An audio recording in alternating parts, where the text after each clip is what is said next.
Bien, aujourd'hui on se retrouve pour une nouvelle vidéo, toujours sur l'épisode 7 de cette série sur les monstres de Trevor Anderson Creature. Là on est toujours du coup sur les humanoïdes numérotés, donc du coup on va faire la partie 2.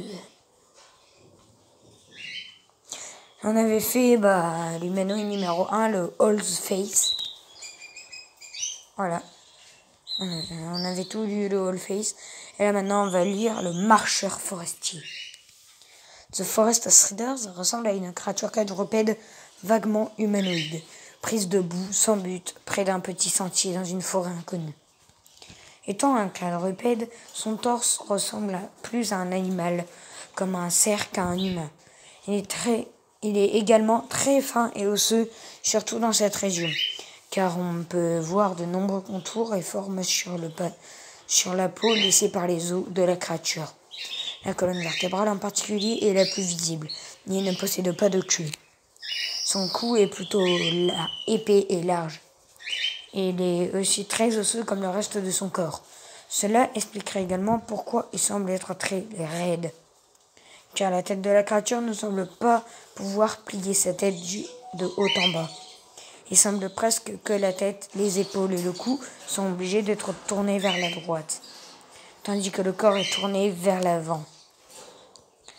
Les pattes de la créature sont extrêmement fines et longues, atteignant environ 1 mètre de long. Bien qu'ils soient aussi osseux que le reste du corps, une partie du haut de la cuisse contient de la viande. Les jambes deviennent de plus en plus fines au fur et à mesure qu'elles descendent, se terminant finalement par de simples points plutôt que par des pieds. La tête de la créature est la partie la plus humaine de cette créature particulière. Elle a la forme et les proportions d'une tête humaine normale, sauf qu'elle a des traits du visage manquants ou déformés. Elle semble n'avoir qu'une bouche et des trous pour les yeux. Les trous pour les yeux sont assez petits et ne sont que des orbites vides. Il ne semble pas non plus pouvoir cligner des yeux. La bouche sèche de la bête est étrangement très similaire à celle d'une personne avec des dents et des gencives humaines. Seulement, elle semble manquer de lèvres et est étirée si elle est très large et ouverte, ce qui ressemblait à un sourire. La bouche couvre la plupart de ses joues.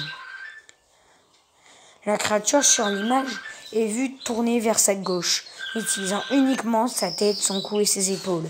Il est entièrement recouvert d'un teint jaunâtre maladif, à l'exception des pattes qui deviennent plus foncées au fur et à mesure qu'elles descendent, devenant finalement complètement noires au niveau des pattes.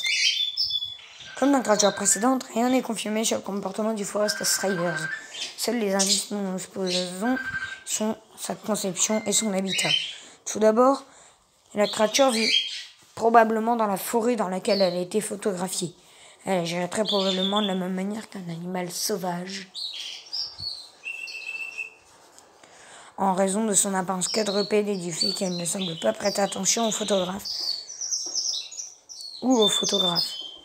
Les reconnaître, on ne sait pas si la créature est agressive ou non, car il n'y a aucun indicateur visuel qu'elle le soit. Il est très probable qu'il ne s'agisse pas d'un monstre agressif, car il semble paisiblement ignorer le photographe. La structure corporelle de la créature ressemble également à celle d'un cerf, ce qui peut signifier qu'elle se comporte également comme telle.